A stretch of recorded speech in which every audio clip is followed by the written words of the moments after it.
Saat ini pembelajaran di sekolah ditiadakan. Hal ini karena adanya pandemi COVID-19 yang menyebar di Indonesia. Dengan itu, pemerintah mulai memberlakukan pembelajaran secara daring. Para murid hanya perlu melakukan kegiatan belajar dari rumah. Hal ini diupayakan untuk mengurangi atau memutus mata rantai penyebaran COVID-19 di Indonesia. Salah satu sekolah yang memberlakukan pembelajaran secara daring adalah Sekolah Dasar Islam Terpadu Lentera Ilmu yang berada di Kota Tangerang. Dapat dilihat suasana sekolah dan kelas yang sepi, dikarenakan tidak adanya kegiatan belajar mengajar di SDT Lentera Ilmu. Ya, saat ini saya sedang berada di Sekolah Dasar Islam Terpadu Lentera Ilmu dan saat ini saya akan mewawancarai Kepala Sekolah SDT Lentera Ilmu terkait dengan pembelajaran secara daring di masa pandemi COVID-19 ini. Ya, saat ini saya sedang bersama Pak Nur Sudiono selaku Kepala Sekolah SDT Lentera Ilmu.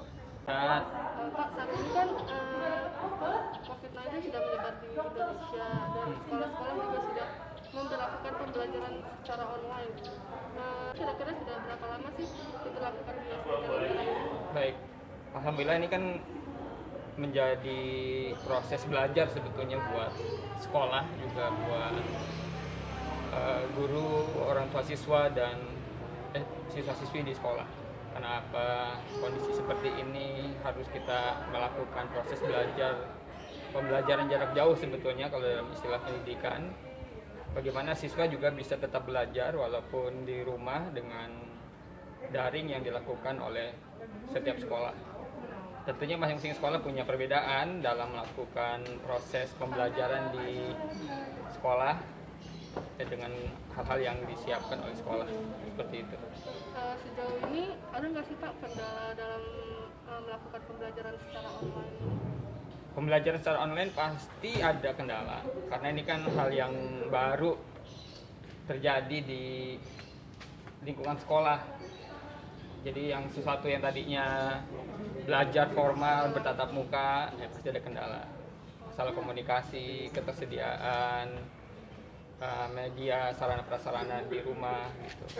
Dan orang tua kan mungkin ada yang bekerja sehingga kesiapan untuk melakukan proses pembelajaran jarak jauh ini butuh waktu dan memang kesini sudah mulai terlihat ada lebih kreatif, lebih siap lah ketimbang sebelumnya. Dalam masa pembelajaran secara online ini ada nggak sih Pak penambahan atau pengurangan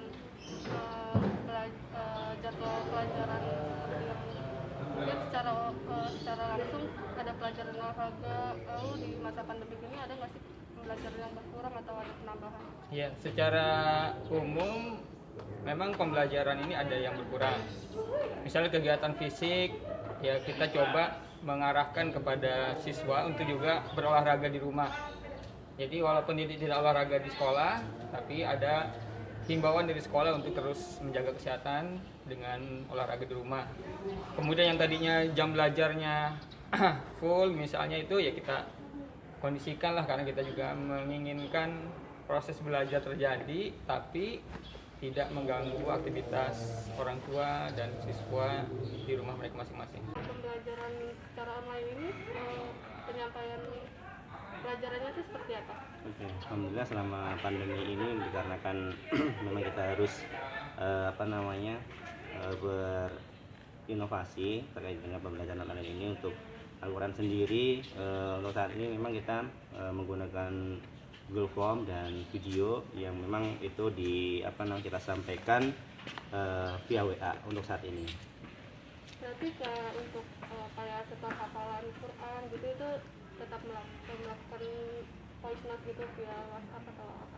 Oh iya, selama pembelajaran online pandemi kemarin itu ketika setoran hafalan, kemudian pembacaan Al-Quran atau metode UMI ini memang dengan menggunakan voice note dan video. Ini juga membantu kita supaya kita juga bisa memberikan masukan atau mengoreksi bacaan anak-anak sehingga kita bisa saling berinteraksi walaupun memang itu untuk saat ini kita masih menggunakan WA seperti itu. Kan saat ini sedang pembelajaran secara online. Sejauh ini ada nggak sih kendala yang Ibu alami dalam pembelajaran secara online kepada murid-muridnya? Oke. Eh, Kalau kendala ya udah pasti ada ya, karena dari pribadi sendiri kan kayak fasilitas kayak handphone gitu juga, memori itu sangat amat ini ya sekarang tuh kendalanya, jadi karena memorinya sering full karena kita sering membuat kayak video pembelajaran, terus materi-materi pembelajaran yang dibuat secara online juga, itu bikin cepet memori full, jadi kita harus sering-sering bersihin, nah kayak gitu-gitu.